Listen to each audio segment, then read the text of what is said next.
ça fait 3 ans qu'on discute, qu'on amène les gens des dossiers techniques européens, qu'on amène les gens des dossiers techniques indiens, qu'on amène les dossiers d'Amérique latine, qu'on montre tout ce qui a été fait dans des conditions sismiques, etc., etc. Ici, ça fonctionne pas pareil. Merci beaucoup, au revoir.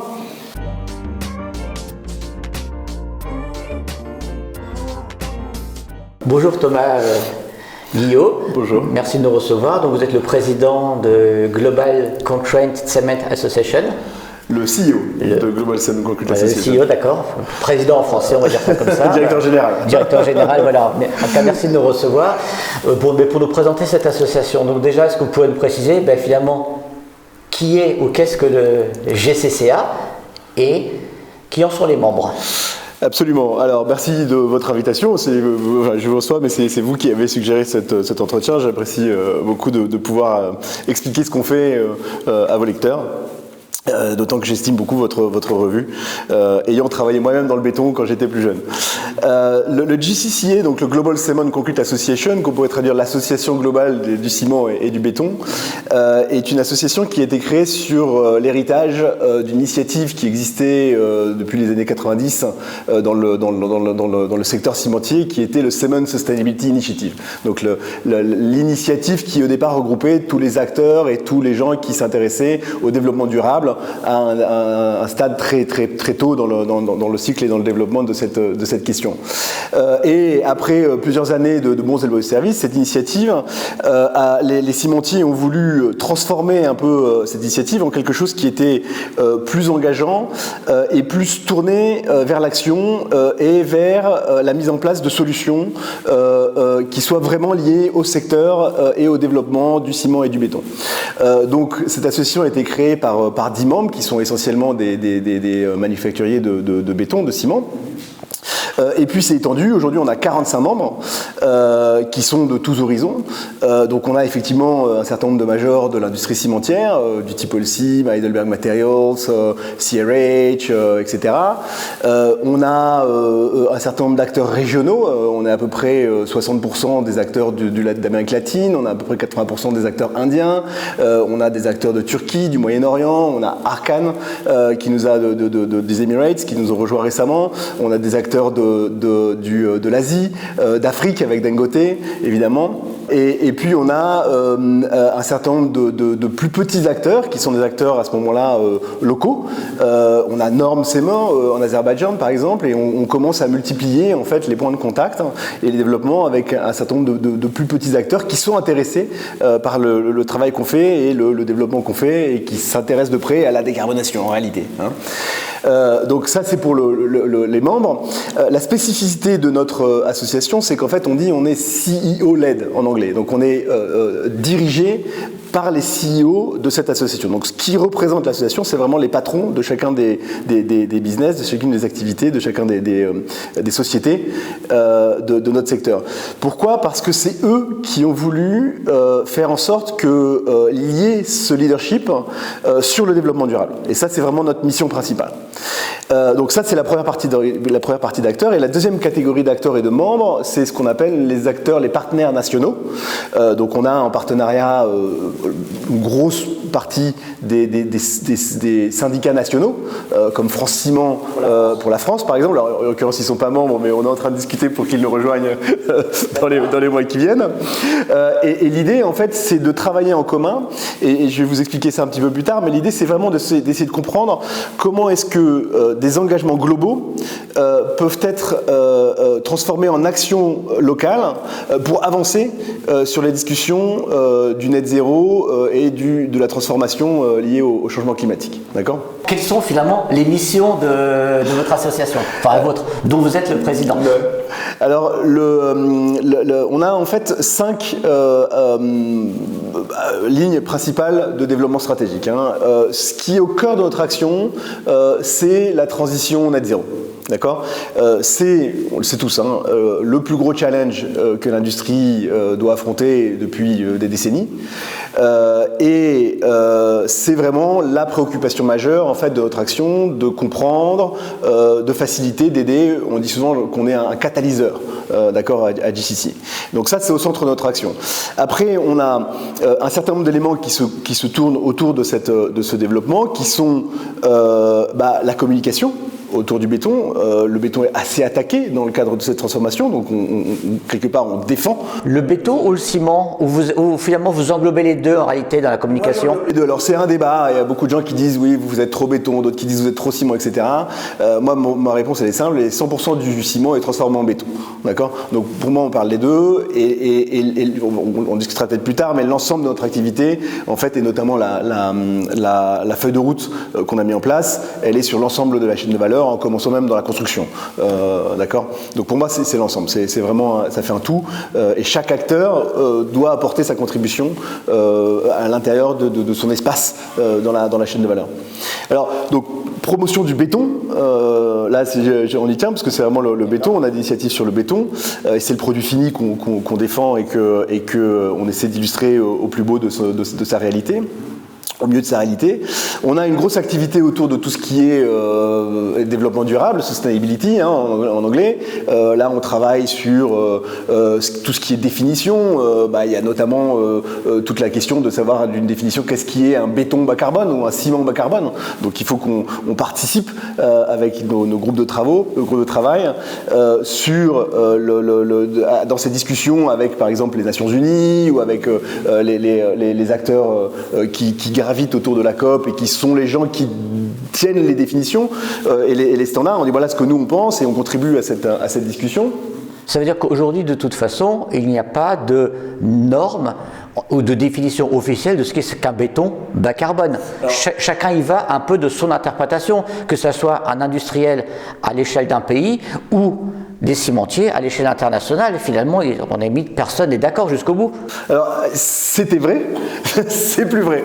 C'est-à-dire qu'à la COP 28, l'UNIDO, donc la COP, la présidence de la COP est en association avec l'UNIDO et dans une initiative qui s'appelle en anglais IDDI, Industrial Deep Decarbonization Initiative, qui était présidée par l'Inde et me semble-t-il la Suède, ont mis en place une initiative pour justement avoir ces discussions avec les organismes professionnels, notamment dans le ciment et dans l'acier, et ils ont fait des propositions pour, donc c'était à la COP28, pour mettre en place une définition. Et donc il y a une définition qui est sur la table pour dire voilà comment est-ce qu'on considère et comment est-ce qu'on peut considérer la discussion. Alors il faut que les gens se regroupent autour de cette définition et qu'on l'utilise et qu'on la considère comme étant une définition, j'ai envie de dire, universelle en fait, hein, puisque finalement le système a été validé, notamment par nous, mais par l'ensemble de nos membres qui sont actifs dans l'ensemble des pays du monde, et donc chacun a contribué à la hauteur de ce qu'il devait faire et pour avoir ce modèle qui fonctionne et qui nous permet de vraiment penser décarbonisation dans le béton et dans le ciment. D'accord. Donc ça c'est le deuxième axe en fait, il y en a beaucoup, hein. Il y en a dans l'eau, il y en a dans la biodiversité, donc on a beaucoup d'actions là-dedans. Le quatrième axe, donc après le net zéro, la communication et la sustainability, c'est l'innovation. Et ça c'est quelque chose qui est très unique, j'ai envie de dire, dans le cadre des organisations professionnelles. On a à peu près un tiers de notre temps et de notre budget qui est consacré à l'innovation. Et l'innovation tournée vers le net zéro. Et là, on a différentes plateformes, en fait, qui sont vraiment de classe mondiale, c'est des choses qui sont vraiment intéressantes. Alors évidemment, c'est nous qui les faisons, donc je vais être enthousiaste. Mais qui sont vraiment extraordinaires pour le développement de ces innovations afin de permettre aux technologies qui amènent le bas carbone de s'accélérer, d'aller plus vite et de se mettre en place, en fait. Donc on a, si je peux prendre quelques minutes pour expliquer ça, on a une plateforme qui est une coopération, en fait, ce qu'on appelle un network de recherche, un groupe de recherche avec des universités. On a à peu près 80 doctorants qui travaillent sur des sujets fondamentaux autour de la recherche, du bas carbone, dans les produits, dans le process, dans les solutions. On a des groupes qui travaillent sur l'artificial intelligence, on a des groupes qui travaillent sur l'argile calcinée, on a des groupes, etc., etc. Donc c'est vraiment une pléthore de sujets, tous liés à la décarbonation. Et ça, c'est vraiment quelque chose qui est un groupe et qui fonctionne très très bien et qui commence à donner de ses fruits. On a aussi, d'ailleurs, avec nous, des acteurs de l'industrie. C'est pas seulement réservé aux cimentiers. On a des adjuvantiers comme Sika ou Chryso. On a aussi des acteurs des équipements comme FLS ou Sinoma, les Chinois. Juste, une petite précision, quand vous dites « nous avons des chercheurs, des doctorants », c'est vous en tant qu'association ou c'est vos membres qui ont ces doctorants, qui travaillent avec eux et les résultats profitent un peu à tout le monde? Alors, les doctorants sont dans l'université, en fait, ça fait partie du système. En fait, il y a une gouvernance du groupe de recherche, du Research Network en anglais, qui est à la fois copilotée par les industriels et par les académiques. Et donc, il y a une discussion, un dialogue, parfois une dialectique, pour dire, OK, quels sont les sujets clés, d'accord? Et donc, on met en place, avec le budget, on met en place les projets, et les doctorants donc, sont dans les universités et sont copilotés avec les industriels.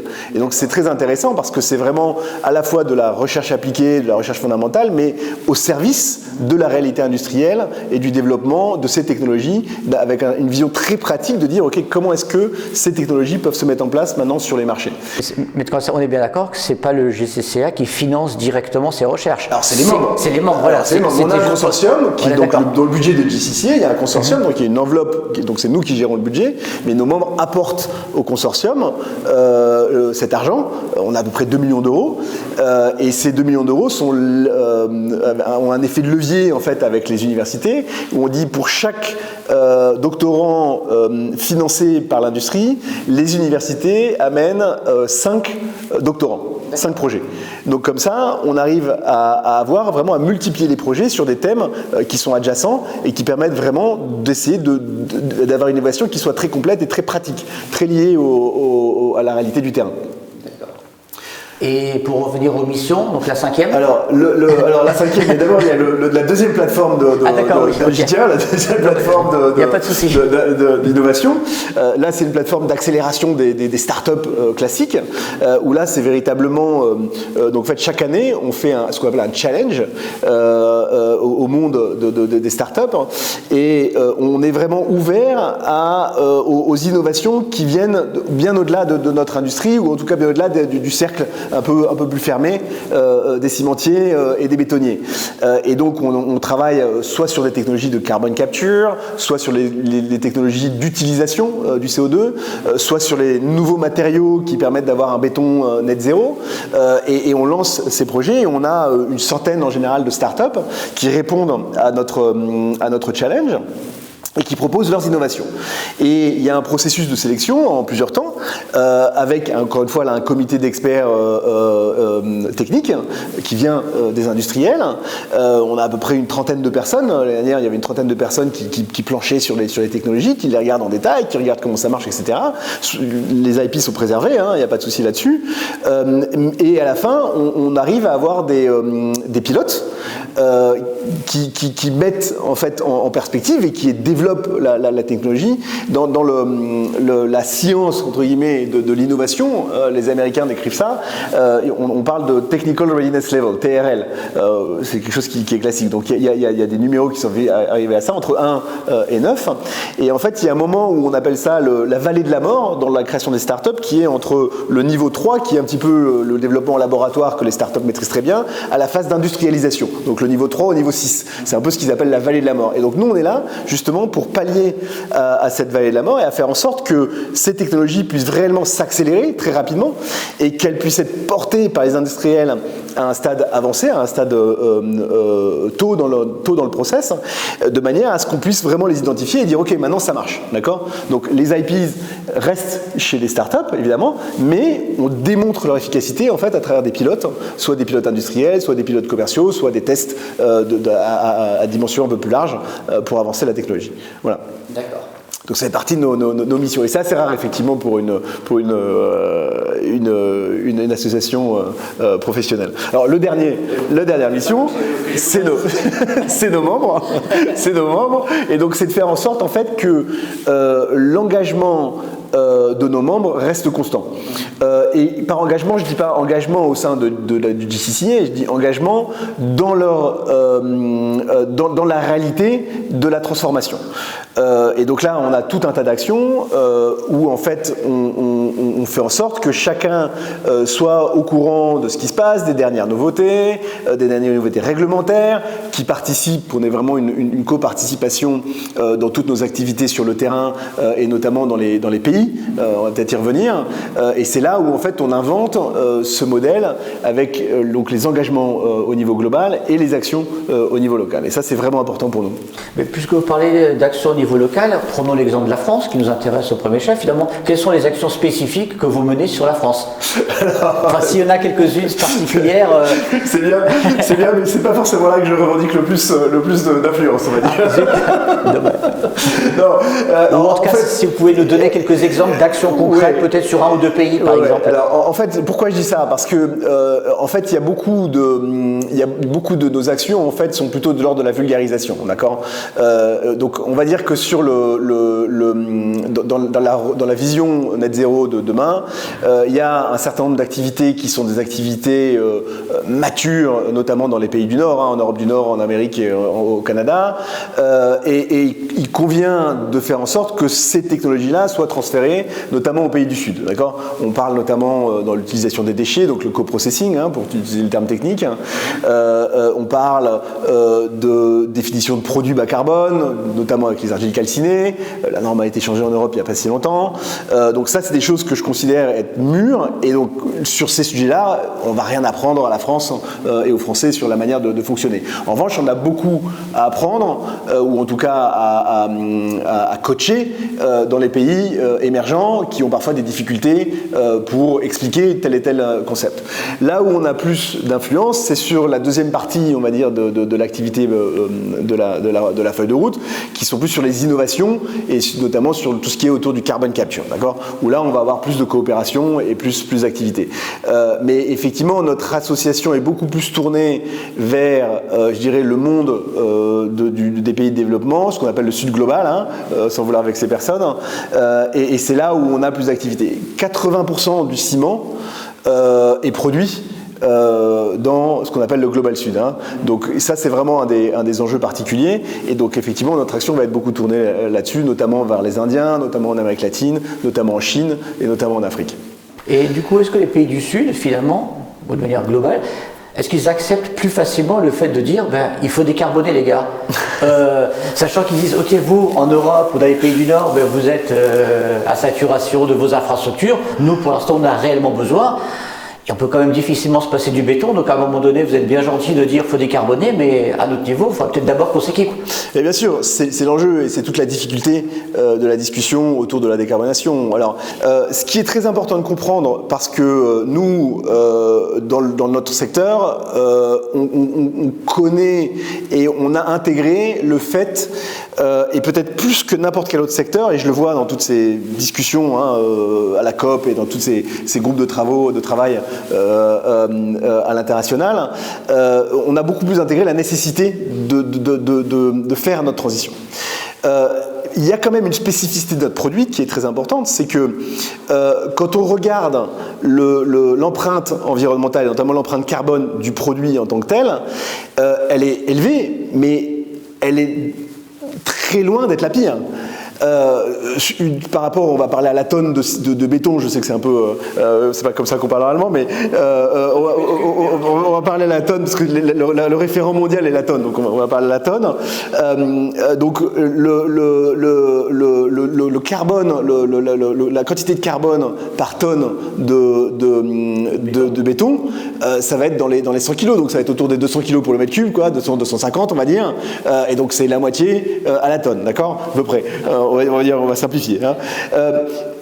Pour le plastique, on est à 1 pour 1. Pour l'acier, on est à 1 pour 2, etc., etc. Donc sur la quantité, je dirais par quantité de matière produite, on est de loin pas les pires. Et pourtant, on est pointé du doigt parce qu'on est 7% du total du carbone émis sur la planète. Mais pourquoi?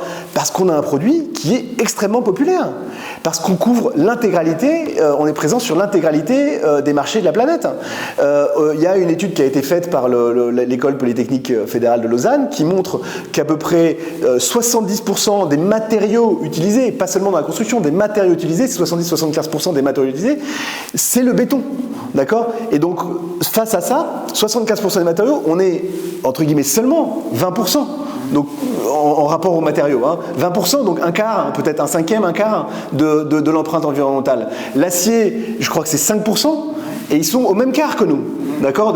Donc, ce qu'il faut garder en tête, c'est que c'est la popularité de ce matériau, et donc on est redevable de ça. Les Anglais disent custodian, c'est notre propriété. Donc oui, on va faire quelque chose, on va travailler là-dessus. Mais c'est avant tout la popularité du matériau qui fait que le footprint est important. Et donc, quand on réfléchit décarbonisation au niveau mondial, il faut intégrer ça.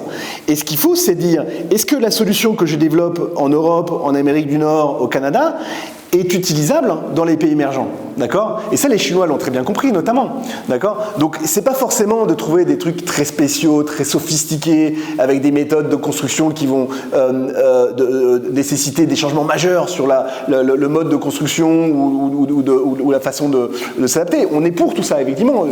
Encore une fois, on dit toujours, il n'y a pas une seule technologie, il y a beaucoup de technologies, il faut faire feu de tout bois, surtout en ce moment. Mais néanmoins, à l'heure de juger quelles sont les technologies qui peuvent être mises à l'échelle, il faut avoir conscience de cette réalité-là, d'accord? Et donc, nous, ce qu'on fait, c'est vraiment de dire, voilà, qu'est-ce qui peut marcher et comment est-ce qu'on fait pour discuter avec les pays en Afrique, avec les pays en Asie, en disant, voilà, on va décarboner ensemble. Alors, peut-être à ce moment-là, je fais un point sur la roadmap. Donc, qu'est-ce qu'on a fait, en fait? Quel est le cœur du travail, en fait, qui a été fait? On a mis en place ce qu'on appelle la feuille de route, qui est la feuille de route globale, dans laquelle on identifie ces 7 leviers de décarbonation, qui commence donc par qui couvre l'ensemble de la chaîne de valeur, qui commence par la décarbonation dans la construction, donc comment est-ce qu'on construit, est-ce qu'on peut se construire mieux, est-ce qu'on peut avoir la façon dont on dessine, dont on conçoit les bâtiments, il y a des choses à faire, et oui, il y a beaucoup de choses à faire, évidemment, tout le monde le dit, on n'est pas les seuls, et on est en cohérence avec les autres acteurs. Après, il y a la question de l'utilisation ou de la fabrication du béton. Dans les pays émergents, la vraie question c'est, est-ce qu'on construit avec des sacs, ou est-ce qu'on construit de façon industrielle? Le passage du sac à l'industriel, c'est déjà une économie énorme de la matière, n'est-ce pas, dans le dosage, dans la capacité à dosage, le mix design, etc., etc. C'est des choses qui sont, mais ça apporte des économies en termes de carbone qui sont très significatives. Après, il y a effectivement l'existence des ciments bas carbone, des ciments et évidemment des bétons bas carbone, en disant voilà combien de clinkers on met dans le système et jusqu'à quel niveau de déclinkérisation est-ce qu'on peut aller, évidemment. Donc là-dessus, il y a des feuilles de route, c'est des trucs qui ont été discutés dans des groupes de travail, etc., etc. Après, il y a la façon dont on fait le clinker, et à la fin, il reste le carbon capture, qui est effectivement le dernier élément. Et une fois qu'on a travaillé sur tous ces sujets opérationnels, on va sur le carbon capture, et qui est aussi la technologie qui coûte cher. Qui est la plus coûteuse en théorie et au jour d'aujourd'hui, puisqu'il y a quand même beaucoup de choses qui se passent et qui nous font penser que le coût de cette technologie va se réduire dans les années qui viennent. Forcément, si elle est multipliée, c'est un classique, on va dire. Exactement. Et juste par rapport à la construction, finalement, on dit ce qui est jouable, ou en tout cas ce qui est transférable dans le sud. Donc il y a certaines techniques constructives qui ne seront pas nécessairement parce qu'elles sont même avant-gardistes chez nous, je pense à l'impression 3D béton par exemple, et encore, mais par contre de dire finalement utiliser le bon matériau au bon endroit, qui est finalement un peu le slogan actuel de l'industrie cimentière française, et de dire finalement est-ce qu'on a besoin de tout faire en béton, ou est-ce que finalement le béton sert à la structure, à la limite comme au début du XXe siècle, et puis finalement tout ce qui est habillage, tout ce qui est remplissage, on fait ça avec d'autres matériaux, voire avec des matériaux locaux, qui permet aussi de faire de l'économie de carbone. Finalement, finalement, le béton qui n'est pas utilisé, c'est celui qui émet le moins de carbone. Non, absolument. Et notre feuille de route inclut un gros élément, une grosse partie de frugalité en réalité. Hein. On a à peu près, encore une fois, si je compte la construction plus finalement le mix produit qui est déjà une économie de ciment, c'est plus une économie de béton, mais c'est une économie de ciment, c'est à peu près 30 points de réduction carbone. C'est l'équivalent de ce qu'on met dans le carbone capture. Donc c'est effectivement quelque chose qui est important et qui doit être considéré. Mais j'ai envie de dire, c'est presque un réflexe naturel, économique. Une fois qu'on met des technologies qui vont effectivement avoir un certain coût, le prix de la matière va se renchérir un petit peu, le coût de la matière va se renchérir un petit peu, et par nature, les gens vont être plus économes dans l'utilisation de la matière. Néanmoins, ce qu'on voit quand même, c'est qu'on a encore une fois une ressource, un outil qui est très, qui apporte énormément de valeur par rapport au coût réel de la matière. Donc pour revenir rapidement aux actions locales, est-ce que vous pourriez redonner 2-3 exemples d'actions locales que vous faites? Bon, j'ai bien compris que la France n'est pas forcément le bon exemple, mais peut-être sur des pays du Sud, il y a peut-être des actions intéressantes qui pourraient être mises en lumière. Alors, la France, c'est un bon exemple dans la décarbonation, hein. Pas pour illustrer le travail. Je ne disais pas le contraire. Je parlais d'actions que vous meniez à l'échelle internationale. Donc en fait, j'ai expliqué un petit peu la feuille de route globale qu'on a mise en place. Et donc ce qu'on fait dans les pays émergents, en fait, on se rassemble avec les acteurs nationaux, soit les membres de GCCA, soit le syndicat national, et on commence par regarder en disant est-ce qu'on peut traduire finalement ces différents leviers en une réalité locale. Et donc la première chose qu'on leur propose, c'est de faire une feuille de route commune où on regarde sur l'ensemble de la chaîne de valeur qu'est-ce qui peut être mis en place dans le pays en question. Il y a des pays où il va y avoir des possibilités de substituer, il y a des pays où il va y avoir moins de possibilités de substitution. Il y a des pays où ils sont déjà contents de pouvoir considérer des solutions de carbone capture, il y a des pays où c'est vraiment pas le cas. Donc on regarde toutes ces technologies, on a des débats, on fait un peu de coaching, de sparring comme on dit en anglais, et on définit avec eux la feuille de route. Et après ce qu'on fait, c'est on les aide à finalement apporter le savoir-faire et comprendre et démystifier toutes ces technologies. Premier point. Deuxième point, on utilise en fait toutes ces initiatives internationales, ce qu'on appelle les partenariats multiples, notamment autour de la COP, etc. On va peut-être revenir là-dessus, pour en fait expliquer et faire de la pédagogie auprès des acteurs qui font la réglementation dans ces pays, de manière à ce qu'ils comprennent en fait le potentiel de telle et telle technologie. Je vais donner un exemple. Un levier important, c'est donc tout ce qui est économie circulaire. D'accord ? On n'a pas d'économie circulaire s'il n'y a pas une réglementation forcée, comment dire, enforced en anglais, je sais pas le français qui vient, sur l'économie circulaire, d'accord ? Ça sera toujours moins cher de faire un trou, de mettre le déchet et de reboucher, d'accord ? Si quelqu'un n'est pas là pour dire non, il ne faut pas faire ça, et en plus je surveille que vous ne le fassiez pas, ça ne viendra pas. Donc ça, c'est des choses qu'on doit expliquer et pour lesquelles les parties prenantes, et notamment au niveau gouvernemental, doivent avoir du soutien, de l'aide, etc. Puisque par définition, ça coûte plus cher. Ce qui coûte le plus cher, entre parenthèses, dans la circularité, c'est pas l'utilisation et la réutilisation, c'est la logistique. D'accord ? Donc il faut que quelqu'un, qu'on soit d'accord pour dire ok, ça va nous coûter plus cher, mais on va le faire. D'accord ? Parce que c'est important. Sachant que la logistique peut aussi être émettrice de CO2. Absolument, en plus. Mais bon. C'est une autre histoire. C'est une autre histoire. Donc ça, c'est important. C'est la même chose sur les normes des produits. Aujourd'hui, il y a toute une discussion, et on n'est pas les seuls à l'avoir, autour des normes. Donc, quelles sont les normes mises en place ? Quel type de béton, quel type de ciment on peut utiliser, quel type de béton utiliser, quel type de construction peut-on faire avec quel type de béton, parce que c'est quand même pour le coup un millefeuille de réglementation.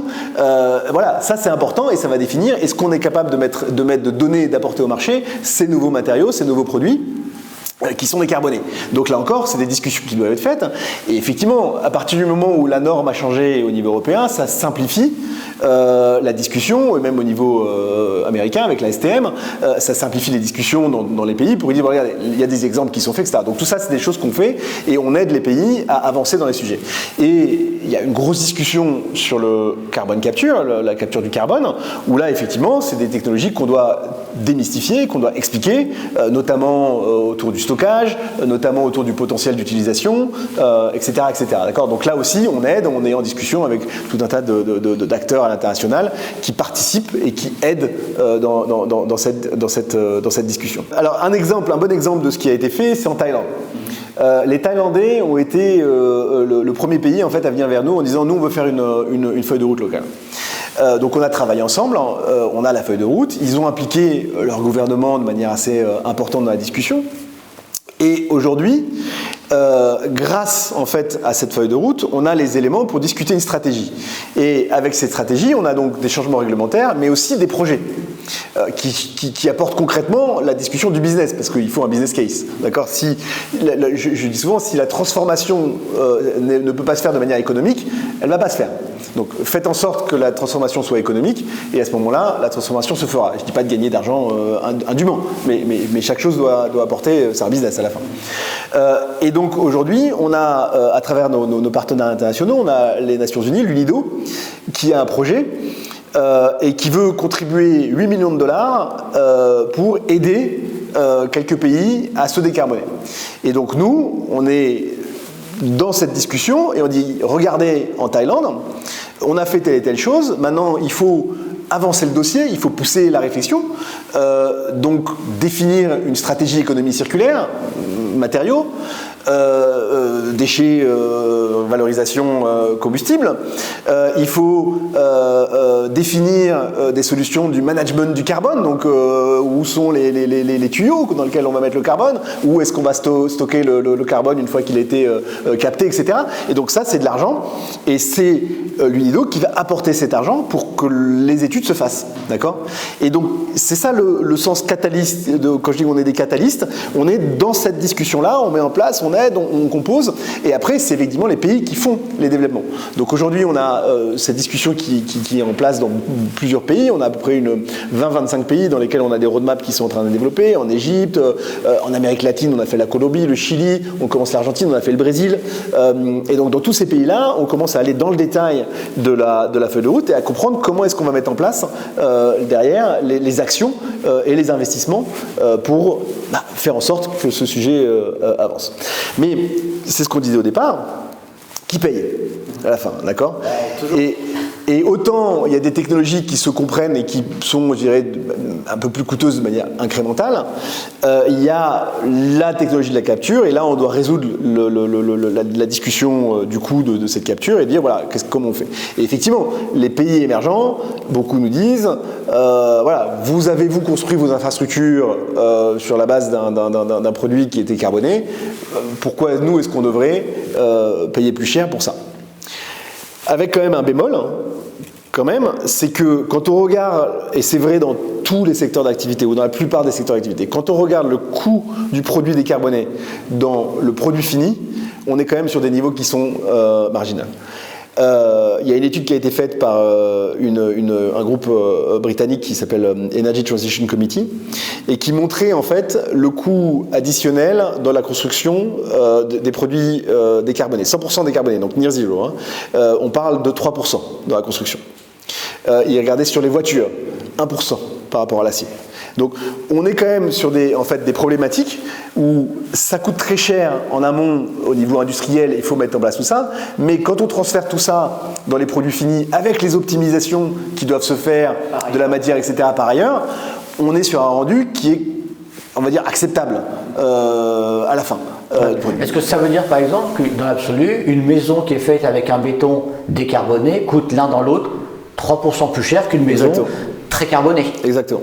Alors, ça va dépendre du coût du reste de l'activité. Et il y a un sujet majeur qui est notamment que dans les pays émergents, la plupart des gens font d'abord leur maison tout seul, do it yourself, hein, et donc considèrent que le coût de leur activité est nul. Et donc là, effectivement, le ciment va leur apparaître plus cher puisque ça va être un coût plus direct. Donc ça, c'est quelque chose qui doit se résoudre aussi et sur lequel on doit discuter pour voir comment ça marche. Mais fondamentalement, en général, on peut transformer de manière vertueuse. L'économie circulaire, c'est un business, donc on doit pouvoir être capable de le faire. Et pareil, sur les produits bas carbone, c'est aussi des choses qui doivent se faire de manière assez fluide. Donc ça veut dire que globalement, les pays du Sud, comme vous l'avez cité tout à l'heure, acceptent globalement cette démarche de décarbonation, même s'ils estiment qu'ils auraient peut-être pu avoir droit à quelque chose de plus carboné par rapport à ce qui a été fait dans les pays du Nord. J'irai pas jusqu'à dire ça, ça fait partie de la discussion, mais en tout cas les premières étapes, certainement. Il n'y a pas de sujet sur la circularité, il n'y a pas de sujet sur les produits bas carbone, les gens travaillent et essaient de le faire. Et puis bon, si vous avez cité tout à l'heure qu'il y a 25 pays qui sont plutôt moteurs pour avoir des feuilles de route, absolument. Ça sous-entend qu'il y a quand même une bonne partie de ces pays qui font partie de cette sphère du Sud. Absolument, absolument. Avec une discussion sur, encore une fois, le coût du carbone, de la capture du carbone qui va être sujette à plus de discussion, on va dire. Pour rester dans l'environnement, je dirais que vous avez participé à la COP28 en décembre dernier. Je voulais savoir, est-ce que vous avez pris de nouveaux engagements par rapport à ce qui a été déjà fait, et puis le cas échéant, lesquels ? Alors nous, nos engagements, on les a déjà pris dans le cadre de la COP26 en fait, donc à Glasgow. C'était le lancement de la feuille de route. Donc c'est un engagement de réduire de 20% au niveau du ciment d'ici 2030, 25% au niveau du béton, d'avoir 10 unités à l'échelle de capture du carbone pour les membres de GCC. Quand vous dites 10 unités, ça veut dire 10 cimenteries qui sont des cimenteries pilotes pour capturer ce carbone. Absolument. D'accord. Et la vision net zéro à 2050. D'accord ? Donc ça c'est fait. Aujourd'hui notre position elle est assez claire. On a cette feuille de route qui tient la route, si je peux dire, ce qu'elle veut dire. Et on n'est pas du tout dans la discussion de la surenchère ou de dire on doit porter des nouveaux engagements. D'accord ? Je pense que c'est quelque chose qui est déjà assez fort. D'abord on est le seul secteur à l'avoir fait à ce niveau d'engagement et à ce niveau de compromission. Donc bon, peut-être les autres doivent faire plus, je ne sais pas. Mais nous, ce qu'on dit aujourd'hui, c'est qu'il faut joindre les actes à la parole. D'accord ? C'est surtout sur ça sur lequel on insiste. D'où la discussion des feuilles de route au niveau local, d'où la discussion des projets au niveau local pour les faire avancer et pour comprendre en fait ce qui manque dans les business cases pour que ces technologies soient rentables et qu'elles se mettent en place dans les différents pays. Et c'est plus autour de ça qu'on discute. Alors, ceci dit, à la COP28, on a eu, j'ai dit, beaucoup de succès, ou en tout cas une présence assez forte. On a lancé, ou le Canada a lancé une initiative qui s'appelle le Breakthrough Cement. Donc ça consiste, le Breakthrough, c'est une initiative qui avait été lancée par les Anglais, enfin une multitude d'initiatives qui avaient été lancées par les Anglais pour faire en sorte que des gouvernements se retrouvent autour de la décarbonisation d'une technologie. Donc il y avait un Breakthrough acier, un Breakthrough hydrogène, un Breakthrough agriculture, etc. Il n'y a pas de Breakthrough ciment. Donc il y a depuis la COP28 le Breakthrough Cement. Vous avez peut-être en parlé du Building Breakthrough. Building Breakthrough, les Français ont la présidence, ont pris la coprésidence avec le Maroc. Et nous, le ciment, c'est les Canadiens avec les Émiratis. D'accord. Donc on a lancé ça à la COP, qui est un engagement fort, puisque c'est dans ce groupe de travail que les pays vont en fait se mesurer, faire un peu de pression collective et dire qu'est-ce qui fonctionne. Donc, par exemple, les Canadiens ont mis un dispositif législatif autour de la capture du carbone qui est très intéressant, avec un empilement de systèmes, de modalités, avec ce qu'on appelle des contracts for difference, avec la définition d'un prix de carbone qui est lié à un marché, avec des obligations et d'achat de produits décarbonés, avec une mise en place dans le temps et une augmentation dans le temps de ces quantités. Donc, c'est super logique et ça permet en fait aux investisseurs de dire bah oui, il y a un futur, ces technologies ont un futur et donc je peux investir, d'accord ? Et donc les Canadiens vont fort de leur compréhension du modèle, vont aller voir et faire les discussions avec des autres pays. Donc aujourd'hui dans le Breakthrough Cement on a 9 ou 10 pays, dont des pays émergents. Le Kenya est à la porte, par exemple, et on va discuter, on va dire voilà, qu'est-ce qui marche? Circularité, même chose. Qu'est-ce qui fonctionne? On arrête on interdit les déchets, de mettre les déchets en décharge, seulement les déchets avec une valeur énergétique, bon, etc. Toutes ces discussions, voilà, et nous, on est acteurs de cette discussion, on participe à la discussion, et donc on aide et on fournit les informations, et on est là aussi pour faire encore une fois le rôle de catalyste et de mise en place et puis corriger éventuellement la perception dans telle et telle direction. Donc on a participé aussi au Breakthrough Construction avec la France. On était là dans la discussion de Chaillot qui a dérivé sur la déclaration de Chaillot. Donc on fait partie de cette discussion, on représente le béton dans toutes ces discussions de la construction. C'est aussi des choses qui dérivent de la COP. On a participé à une initiative qui a été lancée par les Émiratis qu'ils appellent Industrial Transition Accelerator. Je suis désolé, c'est beaucoup d'anglais. Mais en gros, les Émirats ont été séduits par notre concept de feuille de route qui est développé au niveau global et qui est après ventilé au niveau national. Et on dit c'est fantastique, il faut que l'ensemble des secteurs industriels fassent la même chose. Donc ils ont été parler aux gens de l'acier, aux gens de différents secteurs, donc il y a 7 ou 8 secteurs. Et ils disent voilà, faut avoir des feuilles de route comme ça et il faut aider les projets qui émergent de ces feuilles de route à se mettre en place. Et donc ils ont donné un budget d'une $30 millions pour faire en sorte que les études de pre-feasibility studies, les études de développement, engineering, etc. se mettent en place, même dans les pays qui n'ont pas encore aujourd'hui de réglementation. Et en parallèle, d'avoir des discussions avec les pays, donc pareil, dans le cadre pour dire, voilà, il faut créer les conditions pour que ces investissements soient rentables. D'accord ? Il y a une autre initiative qui s'appelle le Climate Club, qui est patronnée ou pilotée par l'Agence internationale de l'énergie, dans lesquelles il y a aussi des discussions de développement, etc. On a lancé la définition des ciments et des bétons bas carbone avec l'UNIDO et donc IDDI. On a participé à beaucoup de discussions autour de l'innovation, de la technologie, du partage d'informations, etc. On était sur beaucoup de podiums. Et on était aussi dans les discussions. Les Américains ont lancé une initiative autour du carbon management, donc qui est là plus sur la réflexion de dire voilà, le carbone capture, quelles sont les technologies et comment est-ce qu'on développe des chaînes de valeur autour du carbone une fois que ce carbone a été séquestré et séparé du reste du modèle. D'accord ? Et donc les Américains pilotent ça avec beaucoup de leadership, comme font toujours les Américains. Et donc on était invités dans la discussion, on est partie prenante de ces discussions parce que nous, nos pays ont besoin d'avoir ces discussions aussi et d'être aidés pour réfléchir à la meilleure façon de mettre tout ça en place. Donc pour nous, la COP, c'était très concret.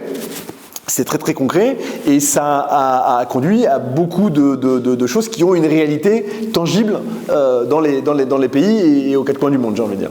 Quand j'avais parlé de nouveaux engagements, j'avais peut-être aussi à l'esprit de dire finalement l'engagement, donc on a sur 2030-2050, la feuille de route classique, ouais, qu'on retrouve chez France Ciment également, mais en tout cas en France, certains cimentiers disent on va essayer d'accélérer les choses et pour essayer d'être prêt à 2040. Est-ce que là on est plutôt sur des initiatives un peu individuelles ou est-ce que vous, en tant que GCCA, vous dites on pourrait peut-être essayer finalement de raccourcir cette feuille de route à 2040 parce que quelque part il y a une pression en disant 2050 c'est quand même sacrément loin. Ouais. Non, aujourd'hui, enfin je vais être franc, aujourd'hui c'est pas la discussion. Aujourd'hui notre énergie elle est vraiment dans la mobilisation de l'ensemble des acteurs dans la transformation. Donc c'est vraiment de dire on y va, on avance, on fait des choses, on développe les feuilles de route, on développe les projets, on réfléchit autour des projets. On engage les gouvernements nationaux à commencer à discuter sur les nouvelles réglementations pour faciliter le développement de ces technologies, l'accès au marché, etc., etc. Ça, c'est vraiment le gros effort qu'on fait. C'est très difficile d'aligner 45 membres de quoi, 5 ou 6 continents sur des feuilles de route en fait, communes et sur des ambitions communes. Hein. Donc une fois qu'elles sont en place, on y touche plus, c'est un petit peu ça l'idée, malheureusement. Alors, non, on a une discussion, mais on ne va pas la changer tous les 2 ans. D'accord, il y a un moment où voilà, il faut quand même que les choses se fassent. Par ailleurs, je vous rappelle quand même qu'un certain nombre de pays qui ne sont pas neutres dans les émissions carbone et notamment dans la production de ciment, qui sont la Chine et l'Inde, ont des ambitions de réduction net zéro qui sont plutôt 2060 pour la Chine et 2070 pour l'Inde. Donc voilà, on va quand même Gardez en tête que ces grands équilibres, 50% du ciment est produit en Chine. L'Inde, ça représente 300 millions de tonnes aujourd'hui, 350 millions de tonnes. Donc ça va être un peu autour de 10%, un peu moins. Donc l'effort devra venir de là-bas de toute façon au final. Non, je dis pas que l'effort va venir de partout. Ou autre cas, le résultat. Voilà, l'effort doit venir de partout. Mais aujourd'hui, on va pas prendre du temps pour renégocier des objectifs qui sont en ligne avec les accords de Paris et qui correspondent à ce qui est attendu. Je ne dis pas qu'on n'y reviendra pas, on va en rediscuter probablement en 2026, 2025, 2026 ou quelque chose comme ça, très probable. Il y a aussi quelque chose qui est important, c'est de dire il faut que les gens s'approprient les technologies. Donc les 7 leviers, il faut que les gens s'approprient ces technologies. Et on rediscutera du calibrage de chacune des technologies quand on aura compris en fait que les pays sont prêts à faire.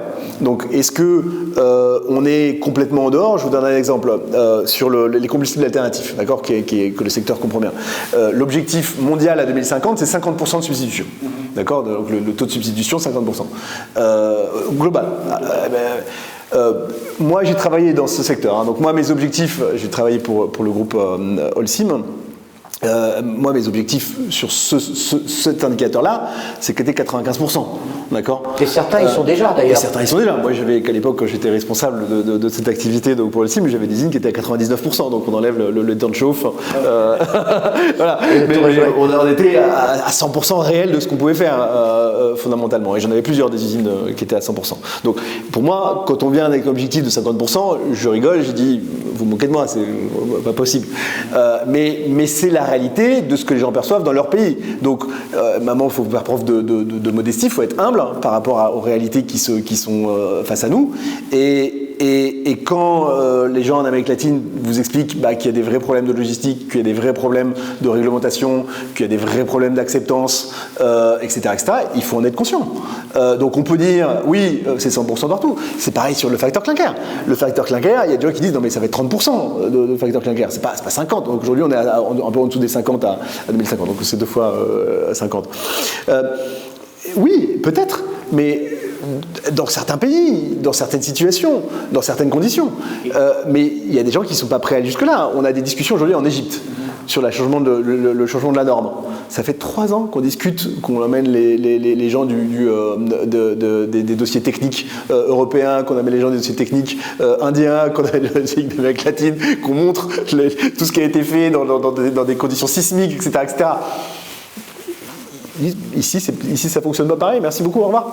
Donc, et juste pour revenir sur la partie substitution, vous dites 50%, mais dans l'absolu, ça veut dire aussi que dans certains pays, il faut aussi qu'on ait la ressource de substitution. C'est-à-dire que si on n'a pas avec quoi substituer, et si c'est pour importer du plastique d'Europe ou d'ailleurs pour le brûler en local, à un moment donné, côté logistique, il y a une espèce d'incohérence. Alors, vous avez totalement raison. Moi, j'étais responsable au niveau mondial de cette activité et gérer ma vision, c'est que c'est faisable partout. Mais ça n'engage que moi. Ça n'engage que moi. En même temps, c'est une bonne nouvelle. Ça n'engage que moi. Non, mais la production de déchets, malheureusement, est bien supérieure à la capacité de traitement dans l'industrie cimentière. Donc, en général, l'industrie cimentière pourrait avoir on va dire une part du marché du traitement du déchet alors après, il y a des subtilités de quel déchet on parle, etc. mais pour moi, c'est entre 5 et 10%. Au niveau global. Donc on en aura assez, quoi. Régionalement, ça peut être beaucoup plus important. Donc on peut être effectivement l'outil principal ou un outil majeur dans une région qui n'est pas forcément très peuplée, etc. C'est le cas de beaucoup de cimenteries. Il y a des sujets de logistique parce que des fois, dans certains pays, les cimenteries sont très reculées par rapport aux zones urbaines, etc. Ils sont placés près des sources de calcaire. Donc il y a des sujets comme ça, évidemment. Mais globalement, il y a quand même beaucoup de marge de manœuvre dans tous ces pays. Après, il y a des dossiers sur la profitabilité et la capacité à investir et à transformer cette activité. Pour revenir finalement au ciment, au béton, qui sont des matériaux globalement critiqués, on leur tape dessus. Mais selon vous, quelle devrait être la véritable place du ciment et du béton à l'échelle internationale dans l'ensemble des pays du monde? Vaste question. Non, alors, critiquer, oui, mais encore une fois, on a beaucoup d'actions qui nous montrent. En réalité, moi je pense que on est un secteur qui fait beaucoup pour l'environnement. On s'est engagé parmi les premiers de l'ensemble des secteurs industriels. On enregistre nos données dans le GNR depuis 1990. On est vraiment au fer de lance dans toute la transformation. Et je pense que l'ensemble des acteurs du ciment et du béton doivent défendre le matériau et doivent être conscients de l'ensemble des efforts qui sont faits et d'arrêter de se taper dessus. Je pense qu'on a un peu trop accepté l'idée de on est 7% du CO2 de la planète. Oui, encore une fois, mais pourquoi? Parce que on est un produit qui est extrêmement populaire et qui rend des services et des bénéfices sociétaux qui sont immenses. Vous êtes victime de votre succès finalement. Un petit peu, oui, exactement. Mais parce que, encore une fois, le matériau est nécessaire. On a une campagne qui parle de essential, on dit en anglais. Donc de la nécessité d'utilisation du béton. On ne peut pas s'en passer. On peut pas s'en. Mais évidemment, quand on discutait avec les Nations Unies, le secrétaire général des Nations Unies, on a eu l'occasion d'avoir des discussions avec eux à plusieurs reprises, le disait même. Ils disent les 3/4 des infrastructures qui existeront en 2050 ne sont pas encore construites. D'accord? Donc, le béton répond à 121 des objectifs de développement durable, ou contribue à 121 des objectifs de développement durable sur 168. Ça, c'est les Nations Unies qui le disent. D'accord? Donc, le béton est un produit qui est extrêmement utile, qui contribue au quotidien de chacun, dans la maison, dans l'éducation, dans l'économie, dans le transport, etc., la santé. Et en fait, il y a un moment, c'est un peu une absurdité de dire il faut substituer le béton systématiquement. Non, nous, notre parole, elle est claire. On va vers un béton bas carbone, on va vers un béton net zéro. On a de plus en plus de preuves. Je cite souvent la date du 23 novembre 2023. Le jour où Heidelberg Materials a lancé pour la première fois les bétons net zéro, avec un produit qui s'appelle EvoZero. Donc voilà, c'est une réalité. Aujourd'hui, en Europe, on peut construire une infrastructure avec un carbone footprint de zéro, en achetant des bétons qui sont complètement décarbonés. Et c'est le début d'une grande série. Holcim vient avec des projets, CRH vient avec des projets, donc Ekiom en France, etc., etc. Donc tout ça, c'est une transformation qui est en train de se faire. Et cette transformation va prendre place et devenir une réalité beaucoup plus vite que les discussions autour d'une transformation. Néanmoins, les choses doivent se faire, encore une fois, la substitution fait partie des solutions, mais ce n'est pas une solution unique. Et donc il faut vraiment qu'on garde à l'esprit de développer. Et donc le rôle du béton dans le monde va être toujours très important. Encore une fois, je citais cette étude de l'EPFL, en termes d'utilisation du matériau, ça reste un des matériaux les plus utiles, les moins chers, et avec le plus de levier sur la société et les bénéfices sociétaux. Donc il faut toujours qu'on garde ça en tête et qu'on défende notre matériau. Ce qui n'empêche pas toujours de se poser la question, est-ce qu'éventuellement il n'y a pas moyen d'en substituer une partie dans certains projets, de dire à un moment donné, est-ce qu'on est obligé de faire tout à 100% béton et introduire ce côté mixité des matériaux qui est finalement aussi une bonne solution? Non, absolument. Tout à fait d'accord avec ça, tout à fait d'accord avec soi. Être conscient que ça fait partie des solutions. Encore une fois, notre feuille de route, elle est très claire. Il y a un tiers qui est quasiment, on va dire, de la non-utilisation, d'accord, de la substitution et de la frugalité, d'accord. Donc, ça fait partie des solutions, évidemment. Il faut faire attention. On le voit, le béton, des fois, c'est gâché. Le ciment est gâché. On le voit aussi sur les chantiers. Le sac est ouvert, tout est. C'est vrai pour n'importe quel matériau, de toute façon. C'est vrai que pour n'importe quel, mais ça peut être plus vrai sur ce béton, et d'un point de vue environnemental, comme l'empreinte est plus forte, c'est important. Donc mixité des matériaux totalement, j'ai jamais dit le contraire, mais arrêtez de nous taper dessus, parce qu'on a quand même beaucoup de choses, et on fait énormément de choses, et on démontre notre action au quotidien. D'accord. En tout cas, le fait de dire on va se passer du béton, on va faire avec autre chose, c'est juste une utopie, un doux rêve éventuellement, mais qui mène nulle part. Oui, moi je pense que, mais bon, après je suis le représentant de la donc je ne vais pas dire le contraire. De toute façon, j'évite de parler en général de ça parce que je me suis bien rendu, enfin voilà, quand on parle pour le béton, la période, on est pas très audible forcément sur ce genre de discussion, mais évidemment, il faut regarder les choses, il faut regarder vraiment les chiffres, les développements et tout ce qui est nécessaire. J'ai participé à un podcast l'autre jour avec l'AFP et c'était autour justement du béton, la substitution du béton notamment, etc. Et dans l'interview, à la fin de l'interview, parce que j'écoutais le podcast à la fin, les personnes qui parlaient donc de la substitution du béton avec des matériaux notamment de terre, des usages on va dire anciens de la matière, ils disaient si on arrive à substituer 5% du volume global, ce serait formidable. J'ai dit, oui, c'est formidable, mais c'est 5%. Donc il faut qu'on s'occupe, nous, des 95 autres % qui restent. Et c'est ce qu'on fait avec les technologies, avec les éléments. Après, laissons les matériaux se faire la concurrence. Il n'y a pas de souci avec ça. Voilà, il y a des marchés, les marchés vont choisir et on fera les feuilles de route en 2026, en 2030, on verra où on en est et puis on fera les bilans et il faudra accélérer certaines choses, il faudra se réjouir de certaines autres, etc., etc. Tout autre sujet, le GCCA organise chaque année un concours photo. Est-ce que vous pourriez nous en dire un peu plus sur ce concours photo, en quoi ça consiste et pourquoi vous le faites? Absolument, et on vient d'annoncer les gagnants hier à Londres. Non, c'est quelque chose qui nous tient beaucoup à cœur parce que, comme on l'a dit, le béton est parfois un peu un bouc émissaire et en fait il nous semblait important d'associer le béton avec une image positive et de montrer en fait à quel point le béton est beau dans ses usages. Et donc on a lancé ce concours il y a 5 ans, donc ça s'appelle Concrete in Life, donc le béton dans la vie.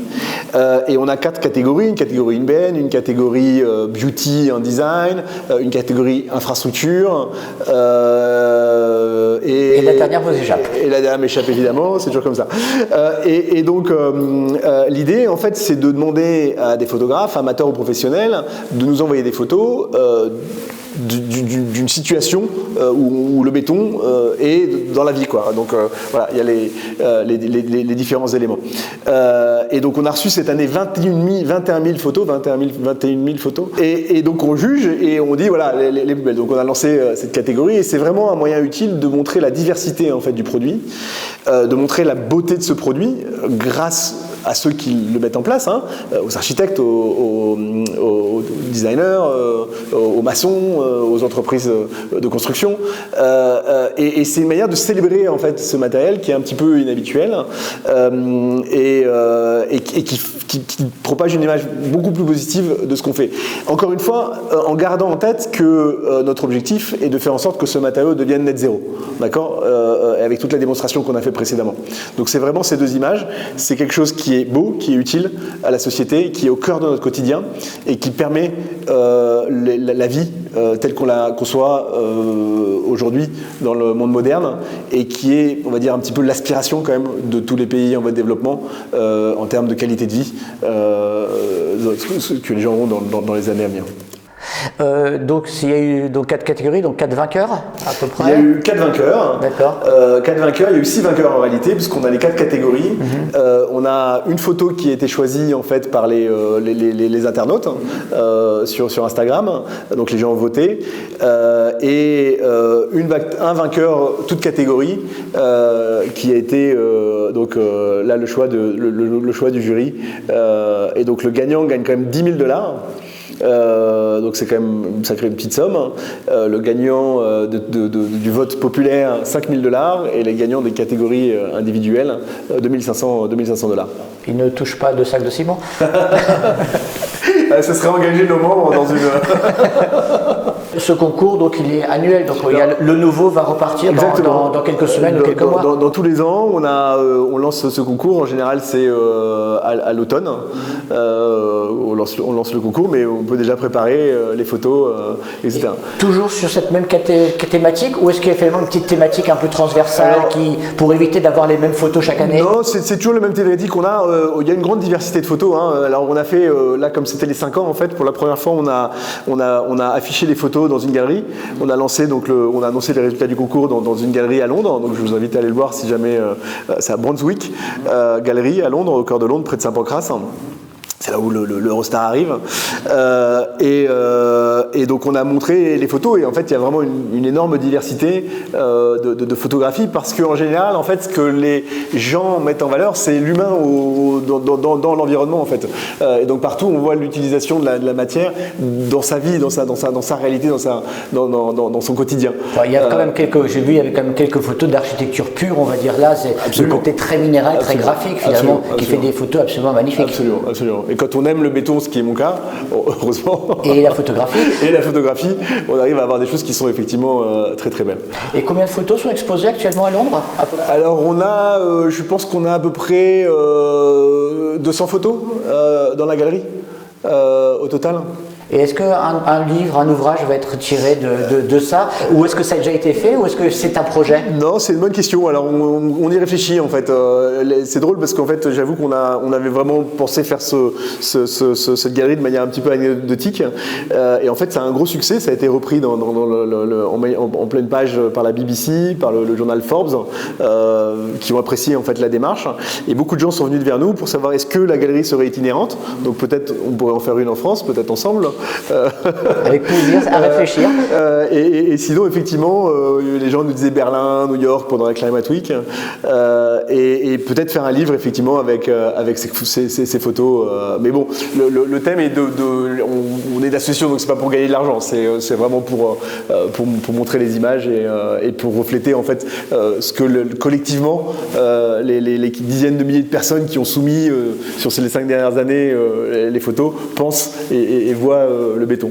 En France, il y avait une initiative qui a été faite qui s'appelait Un jour en France, qui était finalement des photographies prises le même jour, qui permettait de sortir un bel ouvrage.